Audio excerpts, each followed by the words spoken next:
this is going to be a very unique call. And this is the reason why I'm doing this call sitting and not on my standing desk, because I know we'll be going deeper and going into a meditative state, hopefully later in this call.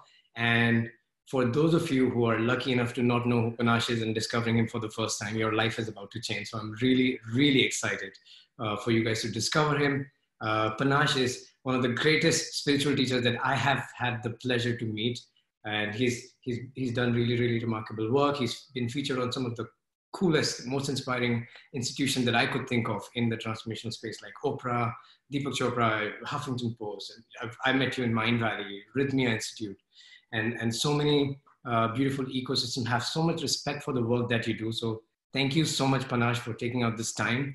The reason why I'm personally really excited, and I also want to touch upon the t-shirts that we are wearing, has a relevance.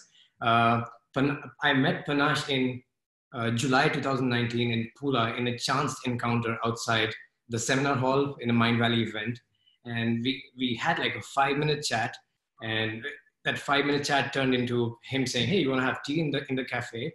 And that turned into a 3-hour lunch followed by a 3-hour dinner between a 2-hour break. And then the next day we ended up spending the entire time together. And most of the time, my phone recorder was on. And I think for me, the unique connection that we had, I had rarely felt that. And I couldn't process it for the first time. Like, I was like, okay, especially when I was in the industry and I'm in the personal growth space and meeting so many different teachers so many times, I was like, this energy is, I have never experienced it. And I told you this, like, where's the catch? Where's the catch? And I was waiting for where the catch is. Like, what's the human aspect of you? And I was blown away by your simplicity and your authenticity through which you showed up for every single person that you crossed paths with in that limited time. And you were generous enough to invite me to an event in Costa Rica that absolutely changed my life. And this is the biggest blessing band that I got from that plant medicine ceremony, also a gift from you. So for those of you who don't know, it's a gift, a blessing band that I received in a very transformational healing journey that I had personally. And you have played a huge, huge role in my life. And again, this t-shirt that says love is the answer is because we're having this random conversation about love and how do you relax into love. And suddenly you see a t-shirt in the street and say, hey, that's the answer. And you just bought the t-shirt for me. So I think it's just super meaningful for me to be wearing this and showing up and introducing you to the LifePlugin audience for the first time. Panache, thank you so much for joining us. Thank you, brother. I love you with all of my heart, and a warm welcome to everybody that's here from all over the world. I'm so grateful that you're here, and my love to all of you. Well, you always, yes, I have to tell you this. Now, I was holding it back to not share it in the pre-conversation. Based on my knowledge, the work that I followed you with and every random conversations, by the way, Panache he's the only friend I have who I would just get a random WhatsApp call. And it goes without hello, without how are you, without any small talk. And I receive the phone call and he says, it's all an illusion. You know that, right? We are living in the matrix. You know that, right? And that's the first sentence. He drops us in. And then in the first 10 minutes, the depth of conversations we have, like, I don't have most of these conversations ever with a lot of my friends. So that's the role that you play. And I was like, okay, I have a lot of questions that I want to pitch forward to you. And I was waiting for your physical book to arrive in Paris. It's getting a bit delayed, called You Are Enough by Panache. And as a preparation of this interview, what I thought, I couldn't wait for the physical copy. I went against my will. I got the ebook yesterday, literally 24 hours ago. I finished 75% of it, and you have ruined this interview for me, Panache. Most of the questions that I had are just now off my list because this book answers it profoundly. And I don't remember the last time I read a book where I think I highlighted almost 30% of the entire text. So it is mind-blowingly profound, and I'm certain that I will be reading it again. And I know a lot of people would want to after this call. So we'll share the link, but the book is called You Are Enough. I don't think the title does justice to it because it's way more deeper approach towards our enoughness and our self-worth, the way you express it in the most compact, hard-hitting way that hits home. So I will start with this premise, like, how did you start? Like, what was the beginning of your journey? I know bits of it, but I would love to know in an official context. How did you get to do what you're doing now? So my mother, before she had me, had a stillborn baby girl. and she carried full term. And then and what would have been my older sister died in the hospital.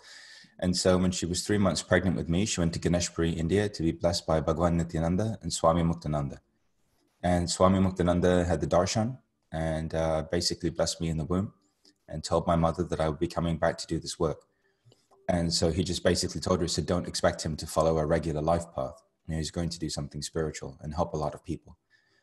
And so I was born into a spiritual family. We had Swami Muktananda's Padakas at the front of the room and a picture of him with an orange turban with a signature that said SM and a picture on the back wall of Bhagavan Nityananda. And for the first 5 years of my life, my grandmother raised me. She would do arti every day. She would do puja every day. She would chant in Sanskrit every day. And it was such a devotional atmosphere. And so my formative years, the impression that I received in the first 5 years of my life were all deeply spiritual impressions, all embedded around presence and connection and the true meaning of who we are. And so that influence has become the backbone and the foundation of my entire life. You could say that it's the background track of my entire existence. Regardless of what's happening, that essence is always present for me. And so that's kind of how it began. And subsequently, like everybody else, you go through life, and at some point you leave that sense of safety and you start to try and conform and fit in and belong. And what I've realized is that it starts in the school system. You know, we're conditioned to become docile and compliant members of the workforce. The more we're docile and compliant, the more we are graded favorably. If we are a genius, but yet we're not able to sit still, all of a sudden we're downgraded in that school system, because that whole school system was created for that purpose, to create units of production. And then we graduate from school, we go into, a work situation, and typically we work that situation until, it's time to retire, then we retire, and then we pretty much die. And that's the regular life course. For me, I woke up to the fact that there was nothing but suffering on that path. And there's nothing but suffering in conformity. And that happened for me personally at the age of about 21. I sat down with my mother and I just said, Mom, I'm miserable. I'm living everybody else's version of my life. Obviously, I'm Indian. So at that point, unless you're a doctor or a lawyer or an engineer, you're a failure. And I wanted to study philosophy. And my grandfather said, Panache, what are you going to do with a philosophy degree? You should do something, business related, because then at least you can help with one of the businesses. And so I had a lot of respect for my grandfather, but even that was a choice that I made to gain his approval. And it was just a series of other choices that I'd made to gain his approval and everyone else's approval in my life, because I had moved away from that connection with myself. And I just sat down with my mom and said, Mom, I have to go live like a monk for 6 months. I need to go to the ashram. I need to just go live like a monk for 6 months. I need to get back to the simplicity.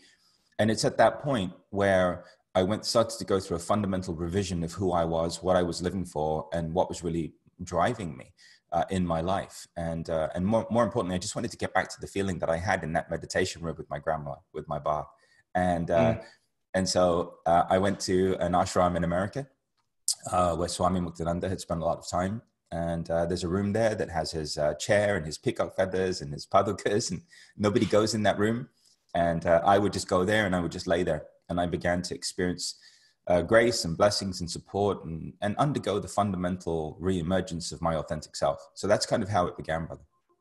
And I think from what I've read in your book so far, and you talk about this in detail, where you were born in this environment, and very early on you had these experiences which were like expressing the truth that you're here to express, but then your paths changed, and this is something that you teach really well, that we get wounded and then we try to cover those wounds and we accept a different role in the society.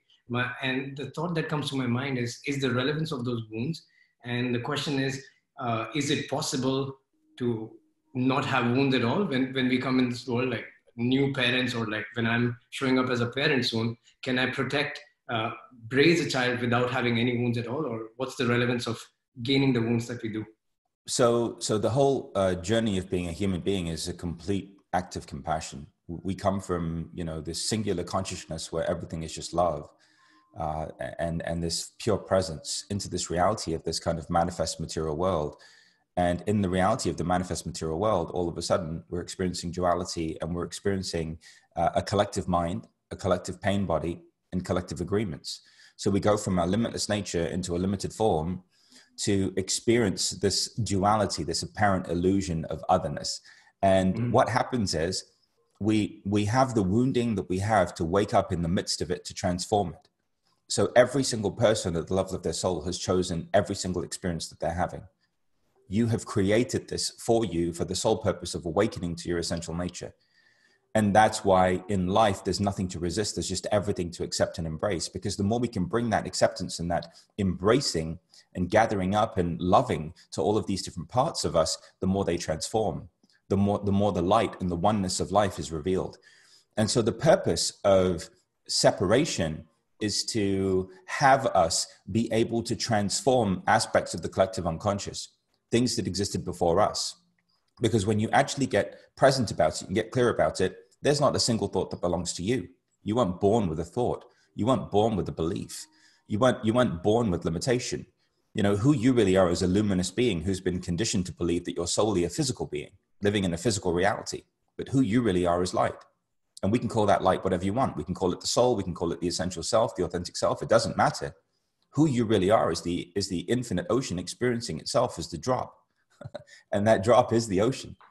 And so what we're waking up to through this choice to experience duality, to experience separation, to experience the wounding, is to transform it.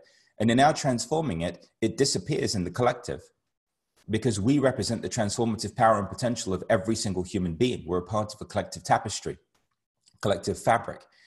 And so in answer to your question about children, within 2 or 3 generations from now, once we fully awaken to who we are and the planet becomes golden, nobody will have to incarnate into duality or suffering anymore.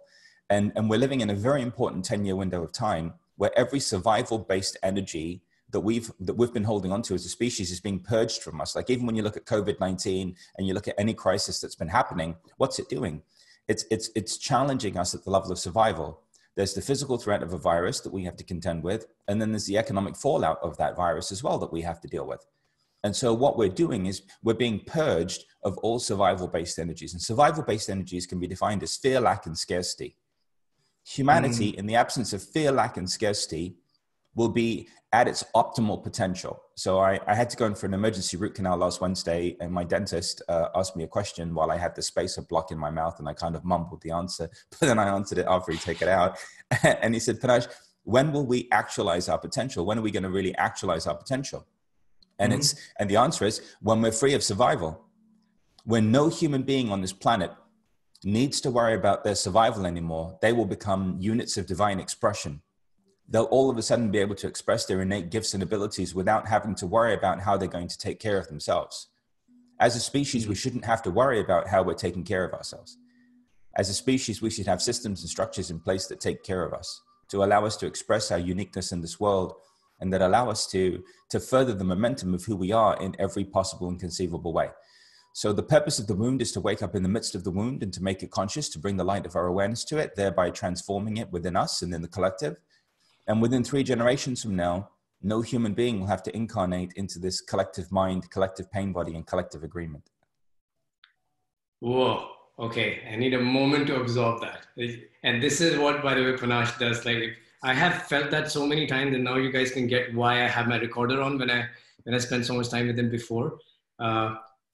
One thing that stuck out for me, you said that we shouldn't be worrying about our survival or fear or those low vibration feelings, but those feelings isn't survival in and of itself an illusion when we think in the realm of consciousness? And does fear have any role? Does pain have any role, or not at all? Suffering is completely inauthentic. Suffering is completely inauthentic. You were not created to suffer. You were created to smile.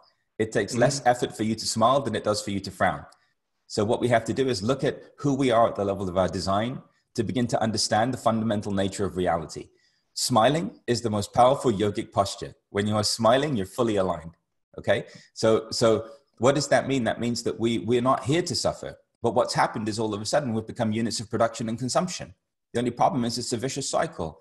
You know, your value all of a sudden is based in what you produce, right? And the problem is that the better you become at producing, the more 5-star your consumption becomes. So it's just a vicious cycle. There's always something more expensive to buy, some golden carrot dangled in front of you, some trinket, Okay. Now here's where the radical revolution begins, with you redefining your sense of worth and value. How about just the fact that you're breathing is the only validation that you need? And when we look at our lives, what is it that we actually need, really? It's very simple. I mean, if you're like most of us, you need a green juice or a smoothie in the morning. Most of us don't even eat breakfast. then you have a lunch, you know, and then because we intermittently fast, we skip dinner. So, I mean, what do we really need, right? And we need shelter. So when we look at it, the fundamental question, or the hard question, is, do we have the resources right now to provide every single human being on this planet shelter, food, and connection to power in the form of electricity, which then allows them to access information? And the answer is yes. The reason why we haven't been able to distribute that equally is because we are in this false sense of ownership. And what we have to get as a species is that nothing belongs to us.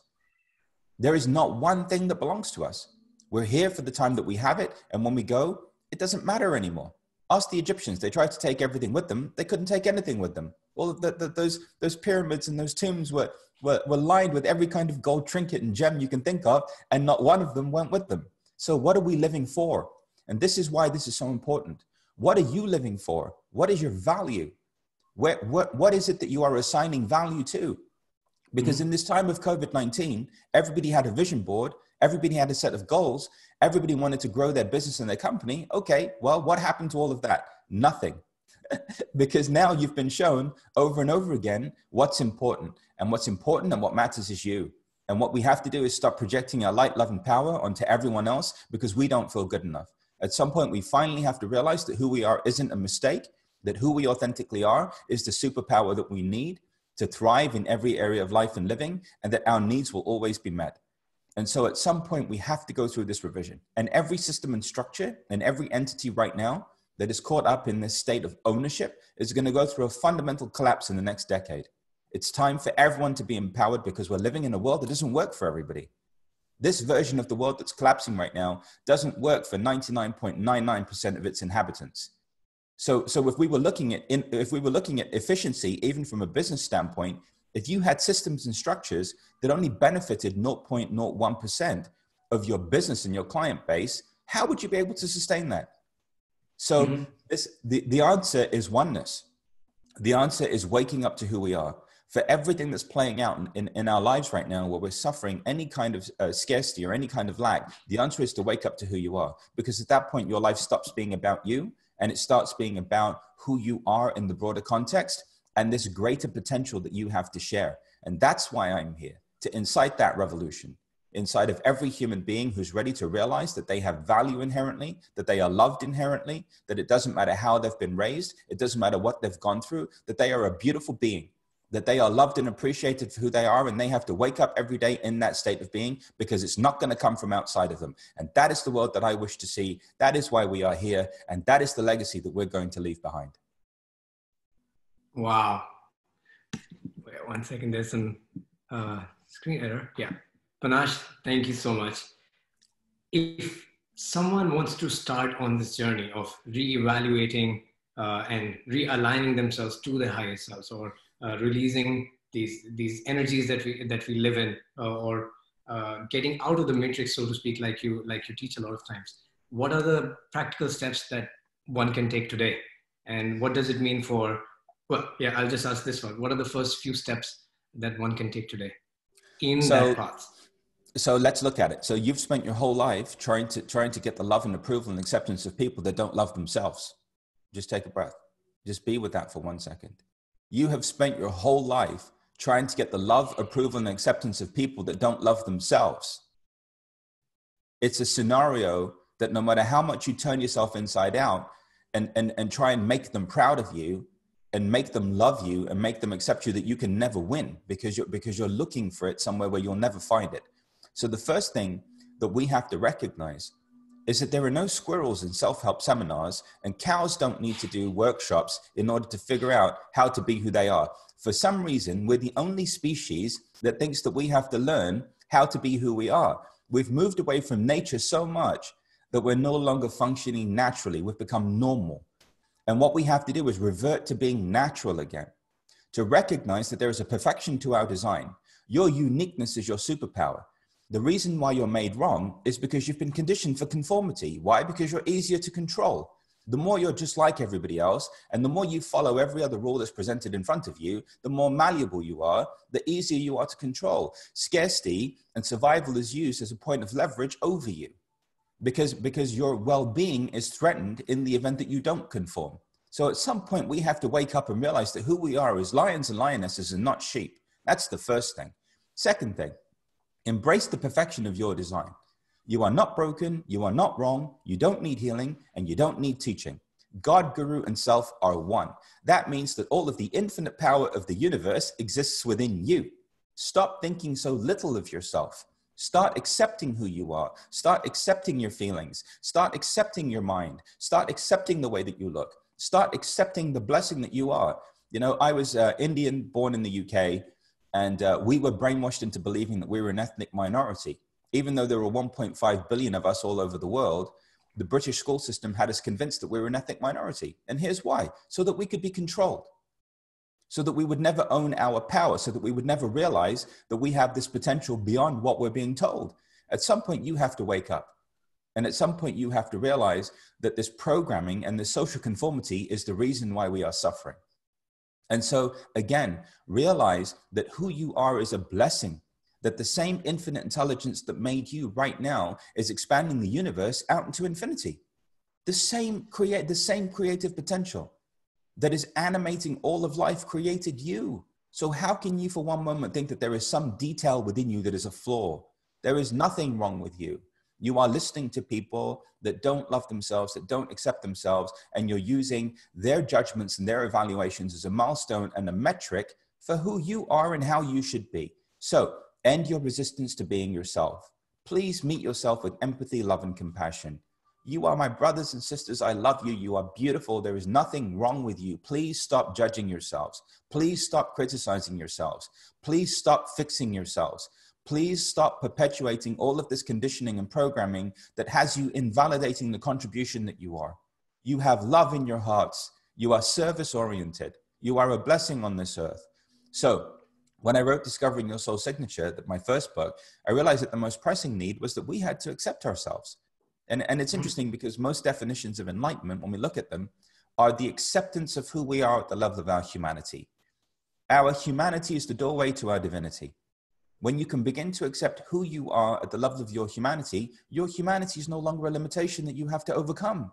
You see it for the blessing that it is. Your soul, your spirit, your essence, whatever it is that you believe in, emerges through the humanity and it expresses through the physical form. So how we liberate the power of the soul is by accepting who we are at the emotional level. There's nothing wrong with your anger. There's nothing wrong with your sadness. There's nothing wrong with your fear. It's just the reason why we're told that we have to repress and suppress these emotions is, again, because we've been conditioned to be units of production, and emotion makes us inefficient on a productive level, right? So at that point, what we have to do is get to the point where we accept and embrace our emotions. When we're angry and we're able to just be in the experience of our anger, it begins and ends inside of us. We don't have to take it out on anybody. Your anger doesn't invalidate you from the love that you are. It doesn't make you any less spiritual. It just makes you human. The more we can lean into it, experience it, be with it inside of us, the more it begins and ends inside of us, and then it's finished. Same thing with your fear, same thing with your sadness. This emotional layer is the most important layer as it relates to liberating our potential. We must embrace who we are at the level of feeling. That level of feeling determines our neurology, and then in turn determines our biology, and then in turn determines our experience of reality. So the Western world has a fundamentally incomplete model for transformation. Everything's become about the mind. Descartes was wrong. Descartes spoke into existence the most useless phrase ever uttered out of ignorance that any human being could ever speak into existence. Descartes said, "I think, therefore I am." Whereas our ancestors, all the ancient mystics and yogis have known that I am, therefore I think. The Western world is so fundamentally moving away from its natural self because it put the mind before being. Well, we know inherently 5,000 plus years of experience that we've gone through as a culture that's deeply embedded in your DNA, that being is the foundation. What we have to do is reprioritize who we are at the level of being. Your mind is an activity inside of the field of awareness that is you. your emotions are fluctuations that are happening inside of the field of awareness that is you, as is your body. So who are you? Who you are is pure awareness, pure being, and pure potential. And when we go through that fundamental revision, we become limitless. We become limitless in who we are. Okay. How do I ask all the 120 questions I have in my mind from this one stream of consciousness? Okay. This is, thank you. Thank you, thank you, thank you for sharing everything that you did. And one philosophy I want to check with you is that that you say that I think therefore I am is if we have it backwards, my curiosity comes that could it be circular? Because I think therefore I am, or I am therefore I think. Do they have to be, one needs to be before the other, or they just feed into each other? Gautam, they took all of our ancient teachings and all of the transformative power that we had in our culture, and they watered it down. That's what they did. And anything related to transformation, they've now turned it into the adaptation industry. Because we understood really that, what are we doing when we're chanting mantras and we're meditating and we're engaging in hatha yoga and pranayama? What are we doing? We're shifting our energy. We're shifting our frequency.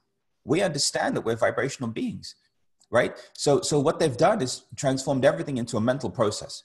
Now it's about going and watching a PDF presentation and learning more information so that then you adapt. But adaptation isn't transformation. Transformation happens at the level of energy, vibration, and frequency. And that translates in the human experience at the level of feeling. How you feel about yourself is how the universe responds to you. That's all it is. Yeah. How you feel about yourself is the truth of who you are. So we have to get back to our roots and our cultural lessons. Sanskrit is a vibrational language. When we chant in Sanskrit, what are we doing? We're shifting our energy. That's what we're doing, Yeah. So what they've done is taken the most powerful transformative model in the world and watered it down.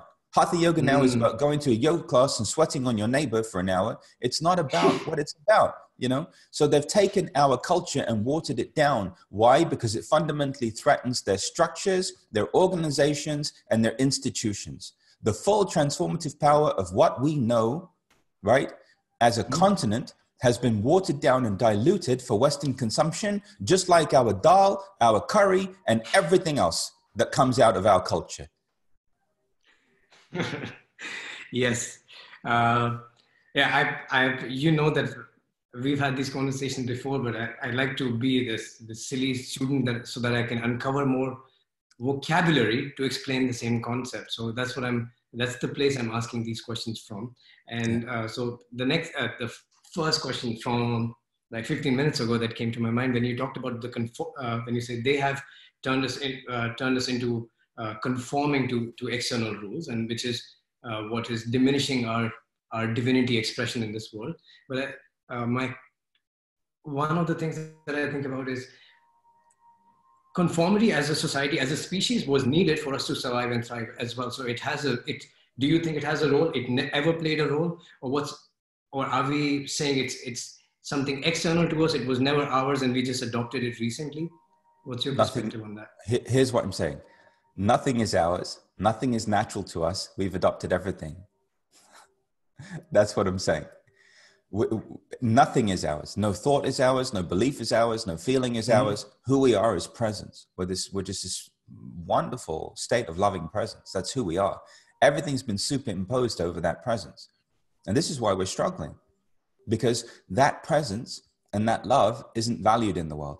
Just imagine if all of a sudden our impact in the world was measured by the amount of love that we shared in the course of a day, as opposed to what we were able to produce. How about? But there are people whose level of success they gauge with the amount of love that they put out in the world. But that's a very small subset. Most people, our value system has been so fundamentally skewed that we're basically only valued based on what we produce, right? Everyone's first question is, what do you do? I hate that question. That is the worst question. What do you do? What does it matter what I do? Ask me who I am. Ask me what I like. Ask me what makes me happy. Don't ask me what I do so you can categorize me and quantify me and then figure out in 5 minutes if you want to have an interaction with me. I'm not what I do. And this is what we have to wake up to, right? What we do is an extension of who we are. Okay. So we have, and even in India, right now you guys are being bombarded by all of these value systems and structures that are fundamentally diluting who you are. It's happening all over the world. So now we're looking for a Western framework and a Western subset of life and living, thinking that that's making people happy. Well, I can tell you that it doesn't make anybody happy. Actually, the more they accumulate and the more they produce and the more they consume, the more miserable they are, the more vacuous it is, and the more all of their production and consumption tastes like ashes in their mouth. So even the end cycle of what you are now being indoctrinated into in India, okay, is that it doesn't lead to happiness. There's no amount of success or production that leads to happiness. It just doesn't come from there. So we have to maintain our essence. We have to maintain it. It's very important. Please don't deviate from who you are at all in any way internally, because who you are right now, this generation that we have in India right now, is the answer. And it's not just the answer for India. It's the answer for the world. You are all the answer for the world. Every single one of you. You have innovation, creativity, and insight inside of you, but we can't do that if we're operating inside of a diluted Western framework that doesn't allow you to express your full potential. We can't do it. It's not going to happen. And if I'm trying to frame the question out loud, I hope it works. Like the connection of the Western world or the Indian or the Eastern philosophy, like, but that humanity as a collective producing some. And this philosophy that we're discussing now is an emergence of the marriage between the two. Like it's also when I was growing up in India, for example, there were transformational practices that were expressed to me. They were also coming from a place of extreme dogma and a lot of rules to follow that I didn't want to. And the same philosophies went on the Western side, and then they explained from the left brain perspective. So at least I could understand the reason why those philosophies existed in the first place. For example, sun salutation, relationship with circadian rhythm. Now I get both philosophies, so I understand the emergence of the importance of the things that we were doing. But to me, is it something that I have to completely neglect the way you say the Western world and the Eastern world? It sounded to me like there was a separation that I have to look at it towards. I just want to clarify that for me. It's very simple. Don't dilute your doll to make it palatable for other people. Don't dilute who you are to make who you are acceptable to people who have no taste buds. Make sure there's some good mirch masala in there. Yes, Make sure there's some good seasoning. This is clear. This is super clear. Don't dilute who you are to be palatable to anybody. Be who you are because your authenticity is your power. Huh? This is how it works. Yeah.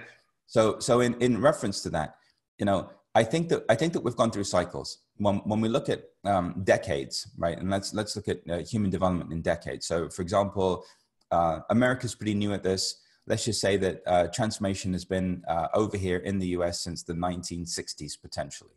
Okay, we're 5,000 years deep into this in India and beyond. Okay, so when you look at America, America is a very immature spiritual species. They don't have the depth of practice, the depth of awareness, and the depth of connection that we innately have that's in our DNA. They don't. It's just not there. Okay, so you can't blame the lack of development in the Western world for the fact that they're not able to translate the depth of who we are perfectly, because they never will be able to. Okay, that's why there will always be a place for us as Indians, because we innately have it embedded within us. We don't have to practice it. We are it. That's the difference. Okay, so yes, advances in science, and especially quantum physics, have just proved what the ancient yogis and mystics knew for millennia. So now we know that our naked babas and sadhus and rishis that were sitting under a tree, what they were saying was actually right. Because now we're able to scientifically corroborate their findings and their natural revelations that came out of meditation. Huh? So we've always known the transformative power of all of these gifts that we have that are just naturally a part of our culture, right? So it's all working together and it's all a blessing, right? It's all working together and it's all a blessing. What I'm saying is focus on the core essence of the practice. Focus on the authenticity of the practice. Don't all of a sudden think that just because your favorite celebrity in the US is doing something that you have to do it the way they're doing it, or Bollywood star.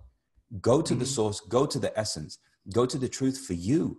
Cultivate your own essence, right? And also in India, the problem too is that we have this hierarchical structure that's getting in the way of everybody realizing their oneness. Okay. So again, God, guru, and self are one. What does that mean? That means that you are the guru. Just take a breath. Let's just be with that for a moment. That means that you are the guru. You are the vessel through which the perceived darkness or the perceived illusion or ignorance is being transformed into the light of conscious awareness. So here we are at this point in human evolution where we're being asked to become personally empowered at a radical level, personally empowered to be the divinity that we are, to be the love that we are, to be the truth that we are. And that's the opportunity that we have. And so does science play a part in all of this? Yes, because otherwise it wouldn't be happening, right? Does the mind play a part in all of this? Yes. But in the Western world, they've approached transformation at a very superficial level. First, they approached it at the level of their bodies, right? It was a workout trend. It was a diet. It was an exercise. But they realized that they couldn't actualize just through the body. Now, all of a sudden, everything's become about the mind. Great. So what is all of this doing? It's validating, again, that our cultural heritage is 100% accurate. That everything that we've known for all of these thousands of years is the truth. That's all it's doing. That's all it's doing. So this inherently gives you a head start. It inherently gives you a quantum leap in this journey. That's why, Gautam, you and I can have these conversations. You know, we're not talking about superficial things here. What we're talking about is the nature of reality and the nature of existence and the purpose of a human life. That's not a surface level transformational conversation. We don't have those. So why? Because it's inherently in us. Okay. So yes, embrace every framework, embrace it all, but don't give the mind dominance over your being, over your soul. Put it in its place. Put everything in its place and recognize that your power comes from your essence. Your power comes from your soul. Your power comes from who you are at the deepest level. And when that is being expressed, it is expressed as love. And this is who you are. This is the truth of who you are. And then you radiate that out into the world, and you radiate that out into the world on behalf of every human being. And then people, my biggest thing was people were experiencing things from me that you're only meant to experience from a guru. And I don't want to be a guru. There's no part of me that wants that on any level, because the very second that happens, it becomes a limitation for people. I don't have anything that anybody else doesn't have. There's nothing special about me. I'm just willing to be natural. That's the only difference. Be natural. Be who you are. None of these things are special. Nobody has something on this planet that somebody else doesn't have. When you're looking in the mirror, embrace what you're seeing in the mirror as yourself. Embrace it. So it all goes back to this feeling of not being enough. And this feeling of not being enough comes from you looking outside of you for who you are. That's it. It all boils down to that. Yes. Okay. Every time I have a question and then you add another wisdom bomb towards the end of it and the question disappears from my head. That's what's happening in my experience of this interview. The one thing I would come back to is this statement that you were saying, don't let the premise of thinking about your life, about our expansion, in my expansion from the level of the mind is too reductionistic. And I think that's the recent Western narrative of the transformational space. I get that. And I think the most profound quote that you said that I never had to look at my notes again, but you said to me in Costa Rica, and I wrote it down. It was, enlightenment is your soul giving your ego a hug. Yeah. And that hit home for me, because that expresses the fact to me is that the ego, because a lot of school of thoughts, they talk about ego needs to be completely destroyed. But to me, it's an important entity to sit in the car. It just shouldn't drive the car, because it also, my drive of transforming my life in different shapes and forms has come from different wounds that I have, different not enoughness that I experience in my life. And that pain drove me into certain directions. But just by looking back at them, I'm also grateful for the same unique wounds, because I received them. The person next to me didn't. And that's why I chose that path, and the other person didn't. So to me, the unique expression of divinity and the connection of wounds, I think you explained super well.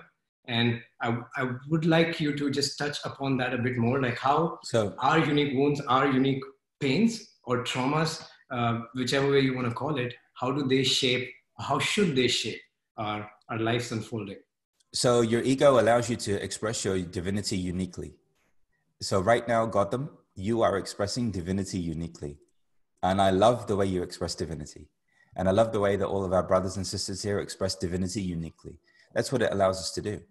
So all we have to do is embrace all of these parts of ourselves, because what is the ego? The ego is really the part of us that protects and defends the parts that are powerless and hopeless, right? It's a self-defense mechanism.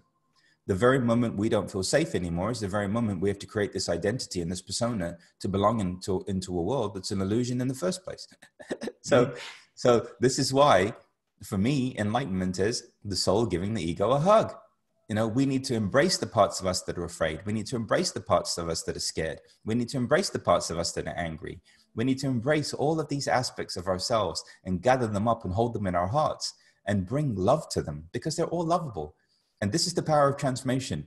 And that doesn't fit in a reductionist model. It's an integrative model. When we look at yoga, yoga is really about union. Well, what is that? It's the integration of every aspect of ourselves, in particular the shadow. And what is the shadow? Shadow is just light potential that's become trapped. It's everything that we judge and criticize about ourselves. And so the more we can embrace all of these facets of who we are at the level of our humanity, the more we're able to become transparent. And that transparency is the full and complete liberation of who we authentically are. It's at that point that that love begins to move through us out into the world. And so, again, recognize that who you are is beautiful, that every aspect of who you are was perfectly created, and that every single person that you meet is a unique emanation of divinity. And if you have an issue with any person that you meet, it's something inside of you that you have to embrace. So when I was a child in London, one of my favorite attractions was the Hall of Mirrors. I'd go there as a kid. I'd stand in all these different mirrors. In one mirror, my body looked like it was, 500 miles wide, and my legs were skinny, and my arms were long, and my head was shrunken. And in another mirror, my head was stretched out and elongated, and my body was long, and my legs were big. And, but in every mirror that I was looking into, it was only ever myself. So you are only ever looking at yourselves. You're only ever seeing yourself. And if you have an attraction to who you are, that's a quality that you've embraced about yourself. If you have an aversion to somebody, that's something that you have to yet love about yourself. But don't for 1 minute think that we're living in anything other than the simulation. We are living in Maya. It is an illusion. And the emanation of this entire illusion and the emanation of this entire simulation is you. You are the source of it all. You are the Neo of the Matrix. You are that power, right, that has the capacity to wake up in the midst of it by looking in the mirror, by embracing what you see, by recognizing that everything is you. Everything is who you are. And that the more you look at the world through the eyes of love, and the more you're able to observe reality with neutrality, the more everything transforms, until eventually every mirror smashes and all that's left is light. And then you begin to see this light and this presence that every great being has spoken of since the beginning of time. Because at that point, you're no longer distorting your perception with pain. You're no longer distorting or coloring your perception in any way. You are seeing as God sees. You are being as God is. You are loving as God loves. And you are expressing and existing as an emanation of light and love in this world. And that is your destiny. This is who you are. And this is why you are here. Okay, another bomb hit me, so I'm absorbing that. It comes, so what happens, this premise is when I'm hoping this is like a therapy call that other people are eavesdropping. That's what it is for me. So like, I'm thinking when I'm extremely, there's an extremely traumatic experience that happened that causes immense amount of pain. How in that moment should one deal with it? Like, so when things are moderately acceptable, uncomfortable, think it's okay. When something extremely shocking happens, I don't even want to think of the examples, but something traumatic happened in that moment. How do we bring ourselves to the center? How soon, how fast, or what should be our frame of thinking? So let's look at it from the level of physical pain. So last Wednesday, I had an emergency root canal. Prior to that Wednesday, I was probably in pain, physical pain, at a level 9 consistently, right? Because it was a rear left wisdom tooth, and it was radiating a nerve, and that nerve was going all the way up the side of my head. And so I was living with pain at a level 9 consistently, to the point where I had to take some Advil just to help me get through the day. But you know what? At no point did I make that pain wrong. At no point did I resist it. At no point did I get upset for the fact that it was there. I still continue to do all of the meditations every day. I still continue to be of service every day. And I just lived in the acceptance of the pain. And the more I lived in the acceptance of the pain, and the more I didn't fight against it, and the more I was just able to be with it, the more solutions began to appear. So a few Fridays ago, this whole thing began. And by Sunday, I was in full-blown agony. And Monday morning, my wife lovingly, through her compassionate presence, said, call the dentist and see if they're available, and at least get some antibiotics in case you have an infection or an abscessed tooth. So I went to get the antibiotics, began taking those. The pain didn't go away. And then that led to me having an emergency root canal. And what I can say in going through that experience is that there is nothing that is in opposition to you. We're not living in an adversarial relationship with reality. Even physical pain and discomfort is an opportunity for us to return to harmony. We're in a point in our evolutionary cycle where we have to return to harmony, where we have to return to balance, where we have to return to who we are. And so emotionals, when emotions are triggered, the degree to which we're at peace with those emotions is the degree to which we return to being centered quickly. If we're in resistance of our anger and our rage, then we repress it, we suppress it, or we engage in some addictive behavior. And then in that engaging of that addictive behavior, all of a sudden, we further distance ourselves from the opportunity of completion. So the short version is, the very second you make it about somebody else or something else other than you, you are lost. The only place where completion is possible in every moment is within yourself. Accept what is, love what is, embrace what is, be at peace with what is, even if that's physical pain, even if it's emotional pain, even if it's a thought, even if it's a belief. Recognize that all of these things are just natural fluctuations that are unfolding as a part of life and living, but they are not the truth of who you are. The truth of who you are is this infinite field of presence and awareness. And so at that point, you have no resistance to anything. You have no resistance to anything that's moving through. You have no resistance to anything at all. You're able to just simply be with the power and potential of the moment, be anchored in the moment, and return to peace sooner and faster. Because the most valuable thing that you can offer the world is your peace. Peace is your natural state of being. That is your samadhi. Thank you so much, Panache. I think this is my recent experience with your book as well. The most profound way that you talk about acceptance and how to relax into it at any given moment, no matter if it's just physical pain or even losing someone that we love, or like a really painful heartbreak or a really harsh confrontation. And I did that. There's an exercise in your book around acceptance, and I know you teach that at a much deeper level, but I did that meditation today, and it, even in the preparation of this conversation to you, helped me a lot. And I want to first thank you for, again, like by the end of this call, I'll again share the book details with everyone who's on this call, because I think it has a profound message. But I want to thank you right now for it. And I also want to ask you if you can take us through an experience like a meditation on the acceptance of our situation. Absolutely. So why don't we all close our eyes and just open our palms, providing you're not driving while listening to this or operating heavy machinery, which I'm assuming that you're not, but just in case. It's always good to double check. And just take some breaths and just relax your bodies and just open your palms. And you can just place your palms on your laps. My palms are up because they're just up, but you can just place them on your laps. It's okay to just rest them on your laps. And just relax completely. Resting in the awareness of our breath transforms our life into a living meditation. So I realized a long time ago that we're only able to be peaceful for 20 minutes in the morning and 20 minutes in the evening, and we're pissed off for the 23 hours and 20 minutes of the remainder of the day, then meditation isn't really that helpful at all.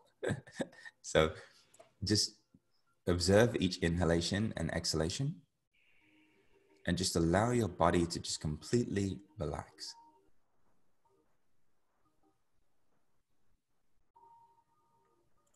Just connecting with the presence of love in our palms. Connecting with the presence of love in the soles of our feet.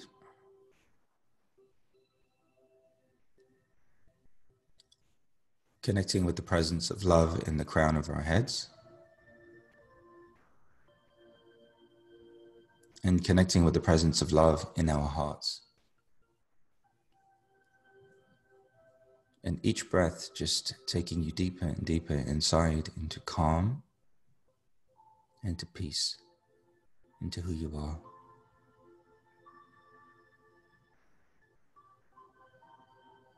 When I experienced the divine, I experienced it as an infinite ocean of energy. And it was a brilliantly golden light, so brilliantly golden that it almost appeared as a white light. This light was everywhere, all around me and everything. And the feeling associated with this light was beyond anything I can describe in words, but the closest thing that we have in a human context is love. But it's the purest form of love.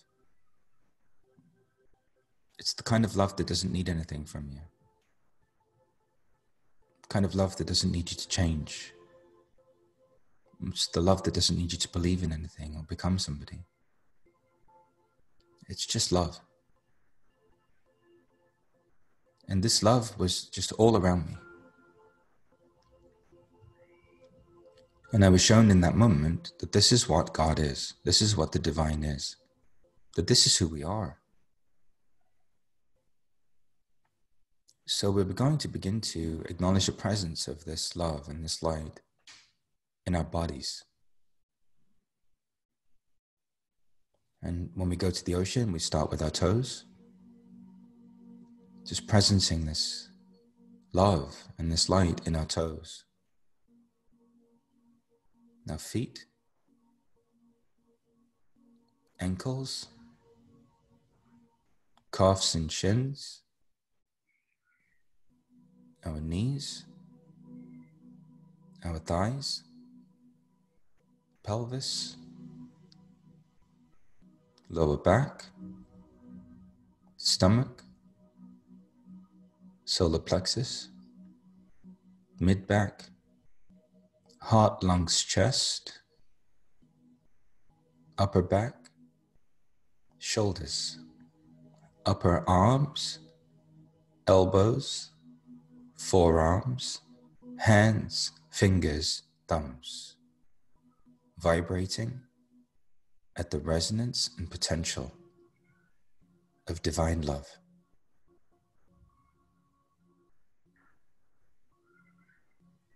Up into our throat, our neck, jaw, gums, teeth, lips, nose, eyes, ears, forehead, crown of the head. Shifting us at the level of feeling, returning us to the peace that is who we are, returning us to the truth of why we are here.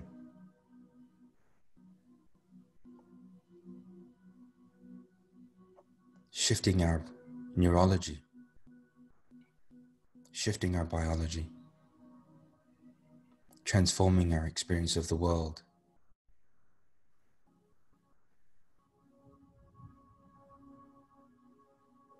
Infinite presence outside of us. Infinite presence within us. No separation. No sense of duality. Just oneness. Just peace. Just presence.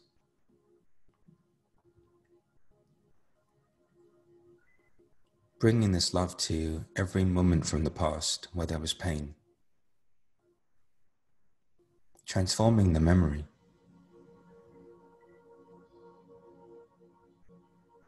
Bringing this golden breeze to every moment where you didn't feel loved. Every moment where you felt abandoned. Every moment where you felt alone. Bringing this golden presence to the memory of you, so that you can be freed of the memory and the habit of the created self. Embracing all of the parts of you that are afraid. Hugging all of the parts of you that are sad. Holding and nurturing all of the parts of you that are angry. Enveloping the totality of who you are reminding you that all that you are is loved. All that you are is love.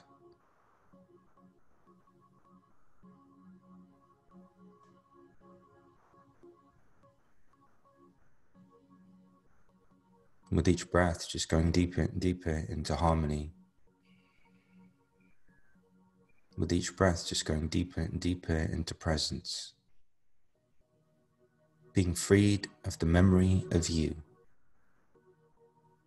Being freed of all samskaras that keep you trapped in the past.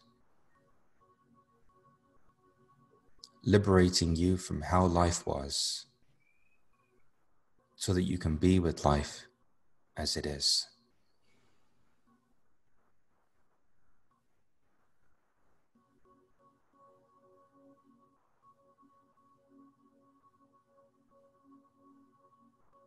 This beautiful presence moving all the way down the timeline of your life, freeing you, liberating you, empowering you.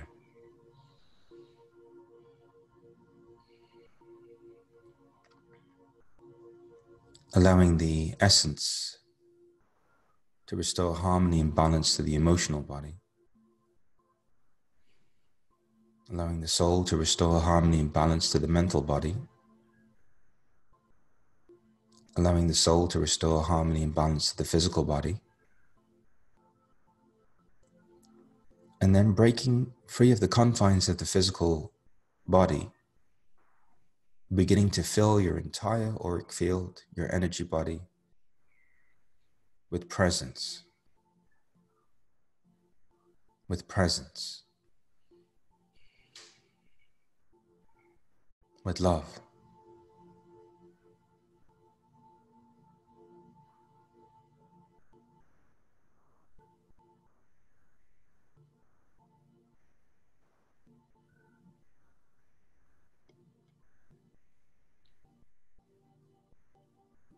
Just continue to rest in the awareness of the breath for a few moments.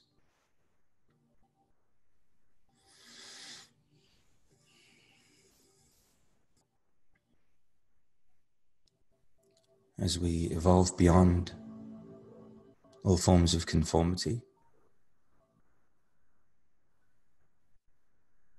and once again are re-established in our own uniqueness and truth.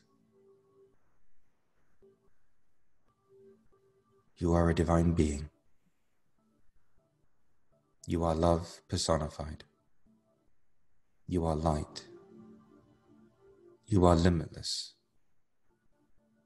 You are the source of your experience. And now, your life will be a reflection of the love and the light and the potential that you are.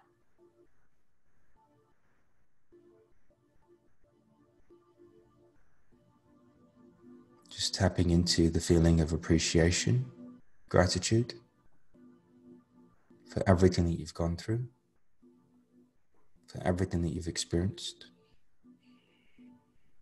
ending your resistance to your life's journey thus far by just embracing it and accepting it all as a part of your evolution, as a part of your growth, as being necessary in order for you to remember and awaken to the truth of who you are. I am grateful for all of it. I'm grateful for every moment of it. I no longer have any need for any of it. I release it all now. I let it all go.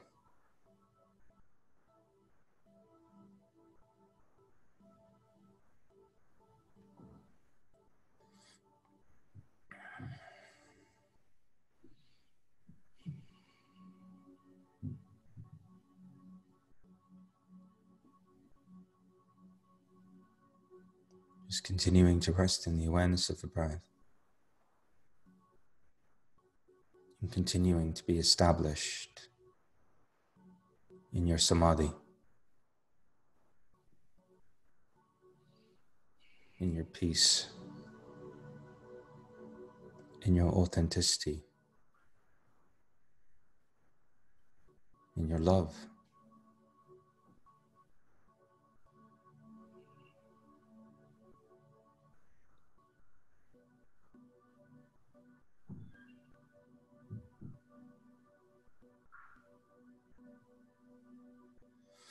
Okay, you may take some breaths, and staying in this place of connection, knowing that now you'll remain in this place of connection, you may very gently begin to open your eyes and just notice what's different. Notice how you feel. Notice what's available to you now.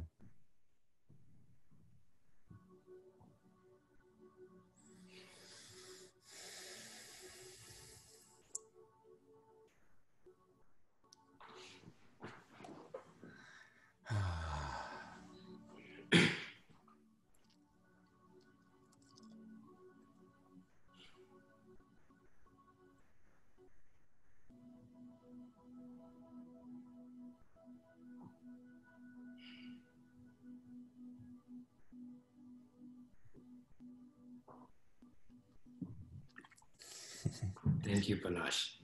I didn't realize that doing a meditation in between a live call I just went to a different place completely. A very beautiful one.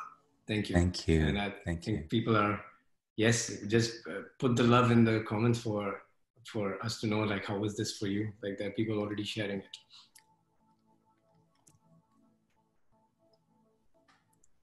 Yes. So thank you, Panache. Guys, just if you have any love, just share it right here. And Siddhant was collecting some questions while the call was happening. So I'll just, they've been documented. So we'll just take like 2 or 3 before we come to a close. Yes. Well, I'll see if they're yet to be answered. Love to you, Sahil. Love to you, Hardik. Pratik, love to you. Dipsy, love to you. Gunal, love to you. Love to everybody in the chat. Reenu, love you too. I guess I'm going to have to come to India, huh? Yes. I think the most of the questions you have answered. What I would first of all, you touched upon the fact bringing you to India, Panache. Like I knew you already told us in July to me, Celia, Shamal and Himanshu, they should probably be on the call. Himanshu, they were really looking forward to seeing you, and they were very happy that we're having this call. So I hope they're here, or they will join in for sure. And there's a lot of people who are a lot of LifePlugin teachers. Actually, they have followed your work for a while, which I wasn't aware of, and a lot of us are looking to bring you to India. And we had planned our trip to Varanasi together to show you India. Panache hasn't been to India before, so you need to have the Indian dal in India for the first time. So I think I'm really looking forward to that. It's only a matter of time. I think based on this call, it's time to come home.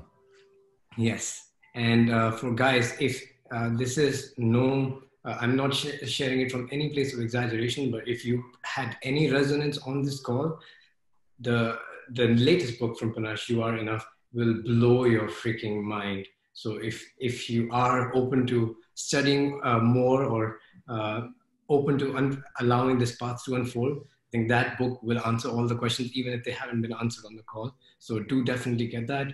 Panache, I want to check with you for people to follow your work right now. I know you're also doing daily meditation for all the people who are having a hard time going through the COVID-19 situation, and just offering your service for free, very generously. It's happening on Facebook, it's on Zoom as well. Where would you suggest people to follow your work in this time and long term? So the best thing to do is to go to the website, which is panachedesai.com. So that's PANACHEDESAI.com. And on there, there's every offering that we have right now is available. And the Zoom calls are completely free and available to everyone, because I understood that the most pressing need was for people to return to calm. The more peaceful we are and the more we can move through this peacefully, the more we're able to respond to what's happening instead of getting swept up in panic, and then we just end up reacting, and we do it with the loss of power. And so peace is our power. And actually, I'll be starting in 54 minutes. So if you'd like to, I know it's late in India, but if you'd like to join me, it's only 21 minutes. And you can go to the website and just register. You get a Zoom link and come meditate with me and thousands and thousands of people from all over the world live. And then all of those meditations are posted to Facebook and YouTube and Instagram so that people can watch the replays because people live in different time zones, and I wanted to be respectful of that. So stay connected. That's the best way to connect. Okay, I'll make sure that, so but the way we run this is all the attendees, we'll send them an email with all the links that you have mentioned. Just want to make sure that we have the most correct ones. So those are all the ones that we will share with everyone. And the ones who want to join on the call immediately, I think it's easiest to go on panachedesai.com, Facebook and Instagram is the same handle. It's very easy to find Panache there. So we'd start there. People were asking, is this book available in India? I'm not sure physically, but you can get an ebook for sure. Yes. Yeah, you can get it via ebook everywhere. Yeah, so get it. Like, I think this is one of those very few books again that I would reread more than like 2 times for sure. It's so profound. And Panache, thank you so much. Genuinely, truly, you have been an incredible, I have shared this with you personally, that you have been a messenger of God to me in a way, the way you showed up in my path, exactly what I needed to point towards. And you did that. You held my hand and you took me all the way through. I'm eternally grateful for your love and your unconditional love and you know, the work that you put out in the world. And on behalf of LifePlugin, thank you so much for this generous hour. Thank you, brother. It's a blessing to be able to share who you are and to express why you're here with the world. And so I'm very grateful that everybody's here. Thank you for listening. Thank you for taking the time to be here. I love you all very much. And I hope in some way this time has served you in becoming a little bit more peaceful, in returning to authenticity and remembering who you are, remembering who you really are beyond who you've been told. And so I'm just so grateful to all of you for being here. Thank you. Guys, if just before Panache leaves, just send him some love on the chat so he knows how much we love him, how fast he should come to India and all of those things. And yeah, Panache, thank you. There's just purely love in my heart for you. And yeah, thank you for your time. You're very generous. Thank you, brother. You know, when I met you, you know, one of the things I really appreciated about you was the fact that you had this curiosity and this questioning nature. And the reason why I love that about you is because it allows you to form your own experience of life and never take anyone else's perceptions or limitations or beliefs into consideration.